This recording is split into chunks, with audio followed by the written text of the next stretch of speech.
Imagina poder predecir una lesión deportiva antes de que ocurra. No más esguinces de tobillo en mitad de un partido crucial o esa temida rotura de ligamento que te deja fuera de juego toda la temporada. Pues bien, la tecnología, concretamente la inteligencia artificial, está intentando convertir esta fantasía en una realidad para proteger a los atletas. Es una de las grandes promesas de la ciencia deportiva actual, desde luego. Y hoy vamos a sumergirnos en el estado real de esa promesa, analizando qué funciona, qué no y por qué no es tan sencillo como parece. Para ello, vamos a examinar a fondo un trabajo que es muy revelador. Se trata de una revisión sistemática.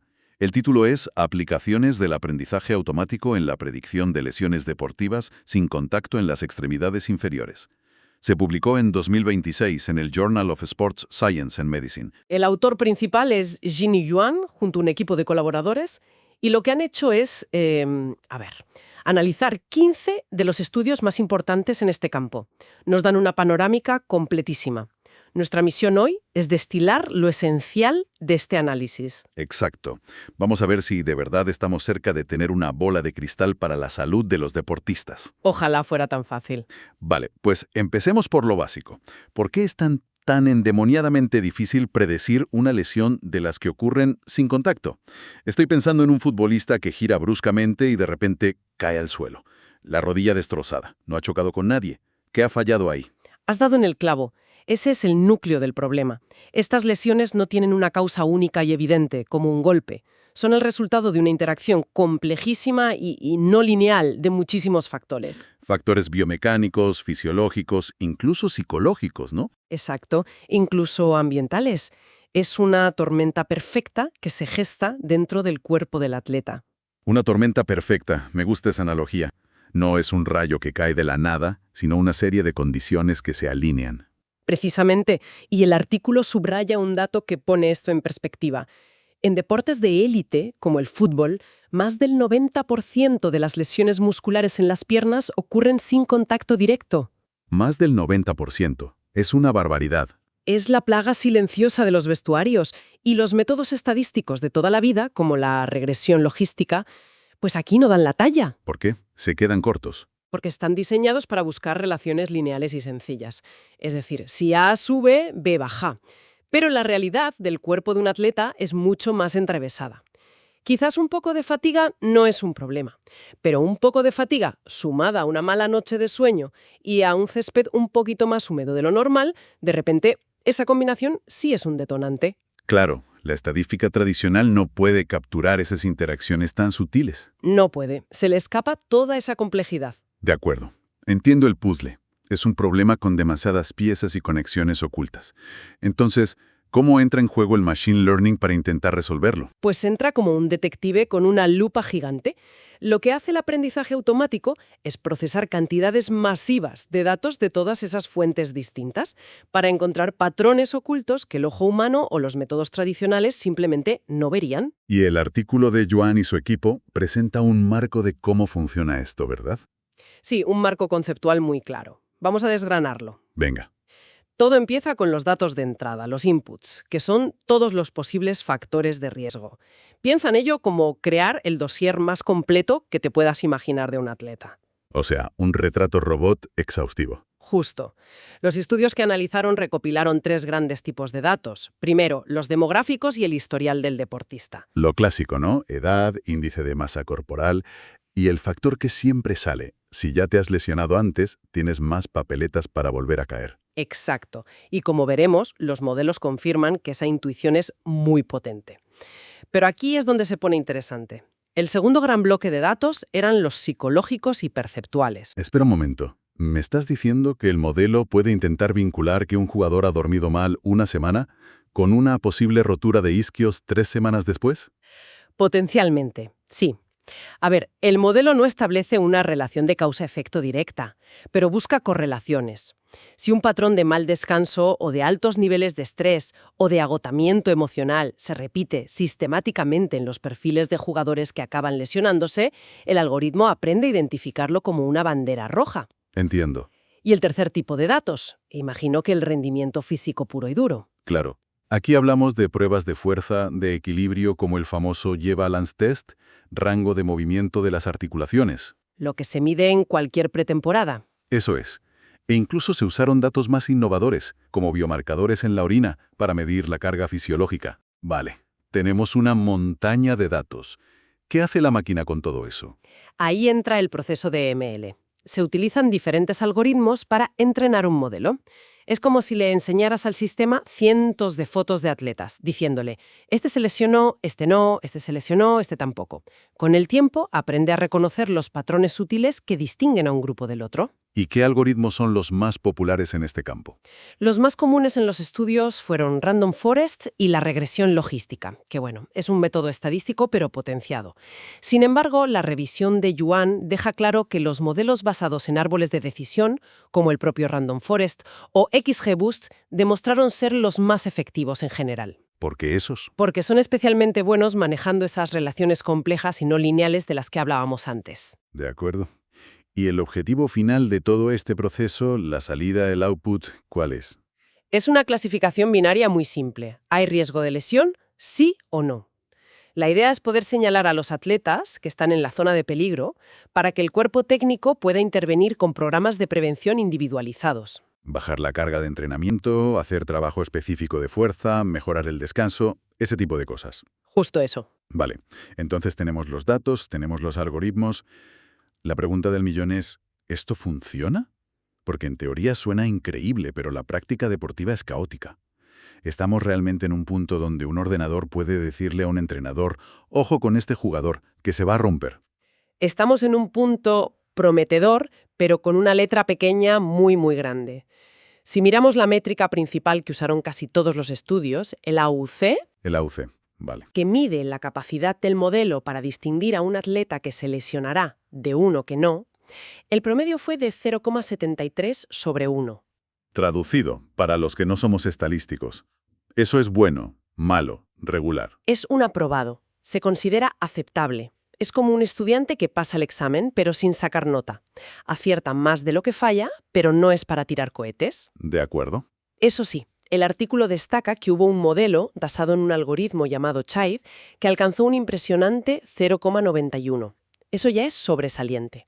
Espera. Aquí es donde se pone realmente interesante para mí. Porque una cosa es la precisión matemática, ese AUC de 0,91, que suena espectacular. Pero otra muy distinta es su utilidad real en el día a día.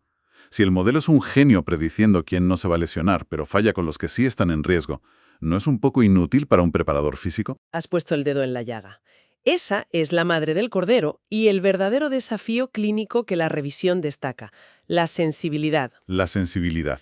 Es la capacidad de detectar correctamente los casos positivos, es decir, a los atletas que sí se van a lesionar. Y aquí es donde muchos modelos flaqueaban.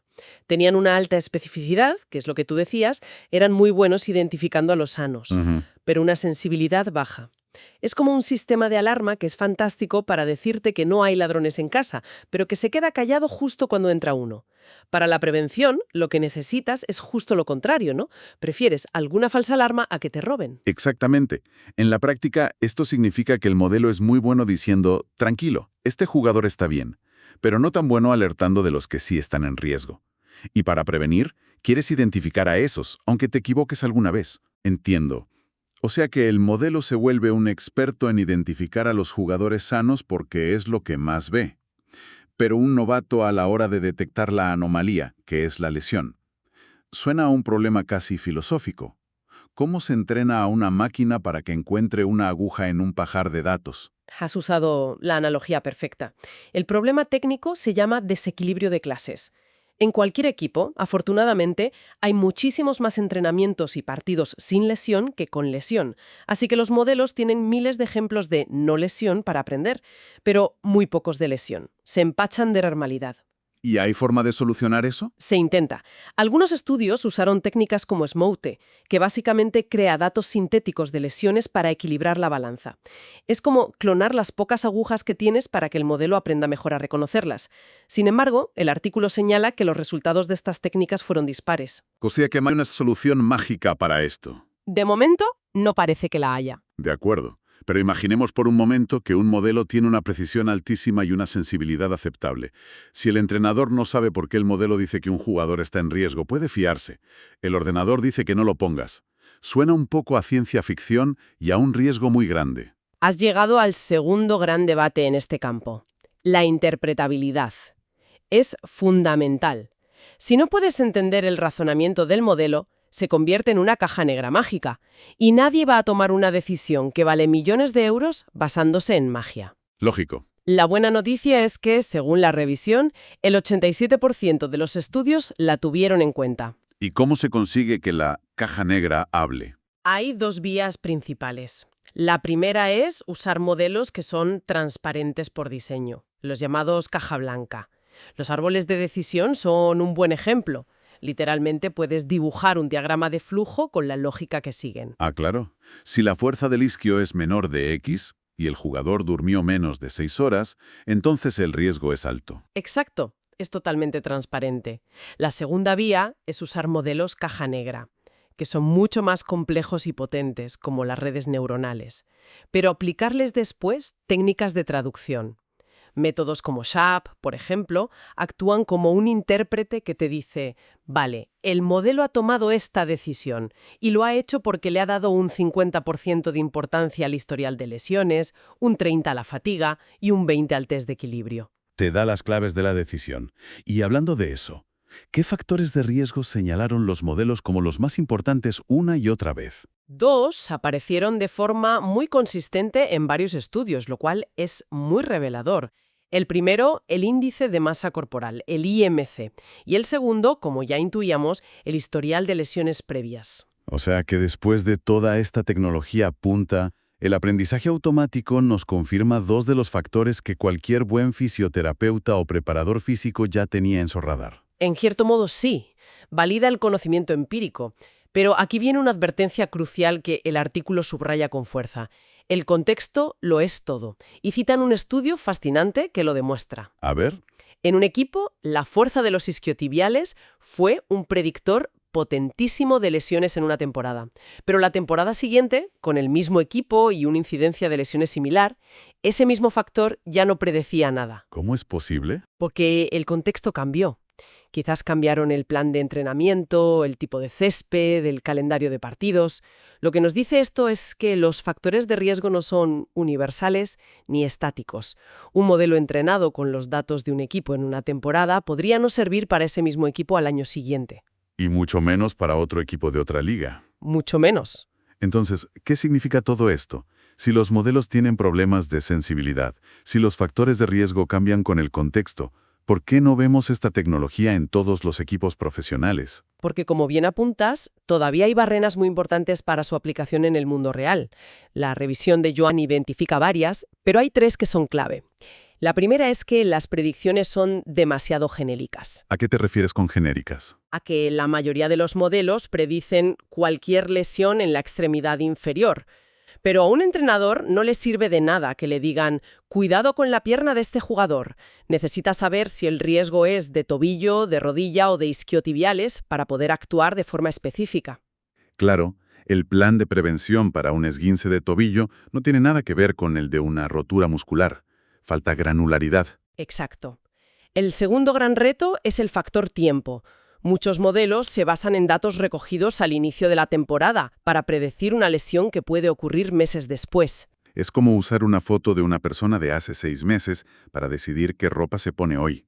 El estado de un atleta cambia constantemente, semana a semana. Esa es la metáfora perfecta. El riesgo no es estático.